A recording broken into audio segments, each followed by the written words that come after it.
Catherine. May bago ng pinagkakaabalahan at ano nga ito? Panoorin po natin. Masarap yung feeling kasi after ng show na to, ang dami ko natutunan. Yeah, and the friendship, yung samahan, yung sa mga cast, yung crew namin, yung staffs, lahat kami dito. Parang family kasi 10 months kami magkakasama eh. Ang napansin ng mga fans, mas naging close kayong dalawa. Oo, naging close talaga kami lalo. Dahil sa Princess Inay. Tsaka mas komportable. Kasi syempre gamay mo na yung alam mo na kung ano yung ayaw niya sa mga gusto niya. Tsaka pansin namin, baby mo talaga siya. Ganun naman talaga dapat eh. Diba? Ano ka ba naman lalaki kung wala kang kwento sa babae? Ikaw, anong feeling mo na?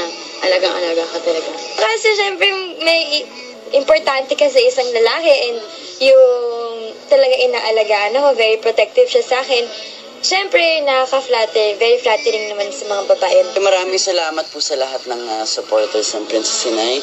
Sa amin lahat, kay Xiaomi, kay Gino, maraming salamat. Siyempre kay Kiko din, maraming salamat po sa walang sawang suporta at sa araw-araw niyong pagpapanood. Ipinakita rin ni Daniel ang kanyang mukha matapos ang insidenteng tinamon niya sa final game ng Princess and I Basketball Royal Fair. Okay lang, tinahin na, okay na siya. Masakit pa rin ba? Sorry.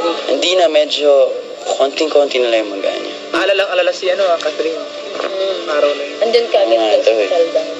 Pero bala ko mag-UFC naman. Okay na. What's next for DJ and Catherine after Princess Inay? Next namin after Princess and I is yung movie namin, yung Catherine movie. And taping na kami tomorrow eh, for shooting day namin. Natutuwa ako sa kanila.